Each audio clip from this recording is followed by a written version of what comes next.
Heroic Nefarian is the N-Wing boss of Blackwing Descent, and certainly one of the tougher fights this tier has to offer. The new mechanics that Heroic Mode introduces are fairly straightforward, but the amount of incoming damage and overall health of Nefarian makes this fight a solid gear check. This guide assumes you are familiar with the mechanics of normal mode. Onyxia has approximately 10 million health, and Nefarian a whopping 51 million. This encounter has a hardened range of 10 minutes. We recommend a setup of 3 healers, 5 DPS and 2 tanks. At least one of them a shield tank to take care of the adds. On top of the 3 interrupters required in normal mode, you'll also need 3 backups who can cover for them in their absence. Having a hunter for misdirect and aspect of the wild will help out immensely in Phase 3, but isn't required.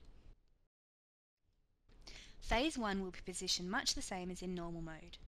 Onyxia is brought to one side of the room and killed, while your best geared tank picks up all of the animated bone warriors spawning throughout the room, and prepares to pick up Nefarian as well. Heroism can be used as soon as aggro is established to kill Onyxia as quickly as possible.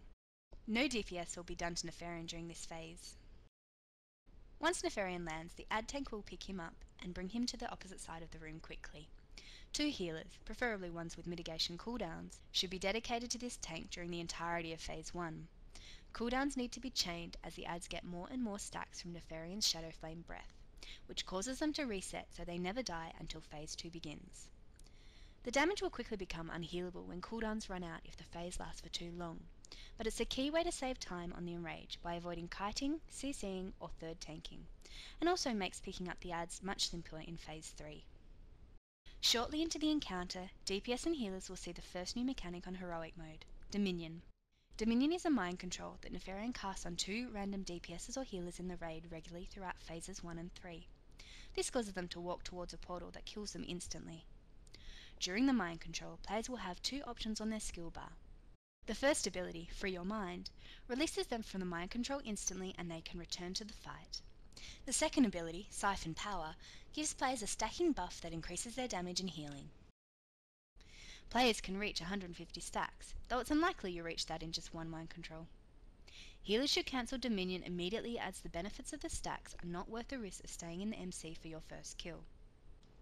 DPSs should spam their Siphon Power ability as many times as possible before reaching the portal and breaking the MC for a brief but massive boost to DPS.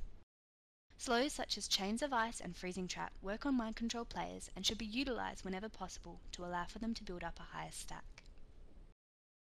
Once Onyxia is dead, the Bone Warriors will despawn and the platform will sink into the lava pit.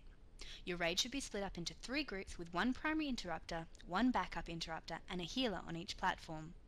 Extra DPS can be shifted around as necessary to try and even out the rate that the chromatic prototypes are killed. You'll quickly see the second new ability in this encounter, Explosive Cinders.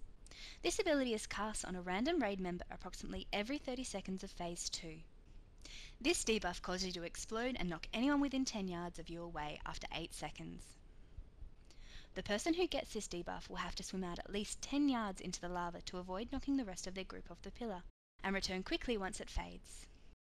It only takes 2 to 3 seconds to swim 10 yards away, so players should delay leaving until the debuff has 3 seconds left on it, to reduce lava damage taken.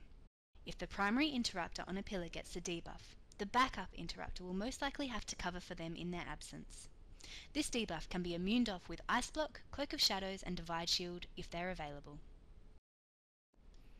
If one ad is nearing death sooner than the others, ranged DPS on that platform can switch to Nefarian, assuming they don't push him to electrocute the raid. Unlike on normal, once the first ad dies, Nefarian will descend. Because of this, it's important to kill all of them within a few seconds of each other, so the whole raid will be able to get into position for Phase 3. Nefarian should be picked up in the middle where he lands and kept there for the duration of Phase 3.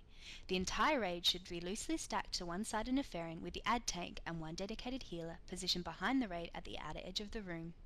Once all the adds are picked up, the ad tank must carefully watch for the Shadow Blaze timer and kite the adds back at least 10 yards to keep them out of the Shadow Blaze.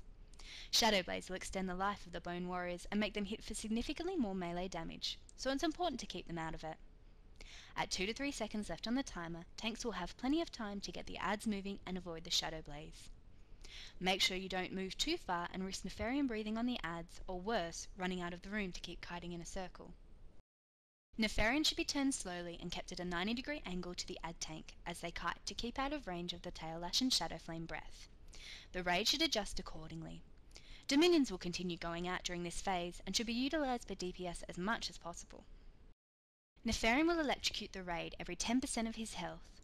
Raid walls should be used as often as possible to reduce the massive AoE damage. Both tanks should save a mitigation cooldown for these, or borrow one from a healer if none is available, though the AD tank will probably be taking faster and higher damage and should have priority on external cooldowns. Priest can use Power Word Shield on the off tank just before Electrocute goes off, to reduce the chance of the tank dying to a melee immediately after Electrocute. The ads should all die as a group in Phase 3 if no mistakes were made in Phase 1 and the ads were stacked perfectly. If this doesn't happen, have your hunter ready to misdirect the ads that are late to respawn to the tank the moment they do. If one isn't available, make sure your off tank picks them up rapidly and avoids letting an ad touch the fire in the meantime. Never let an ad reach the raid, as Shadow Blaze then has the possibility to spawn on the raid, ensuring a wipe due to lack of room to manoeuvre. Overall, this is a fairly straightforward encounter that hits very, very hard, but once you get your cooldown rotations worked out, it will go much smoother. Good luck, and check out availedguild.com for links to more guides and info on the guild.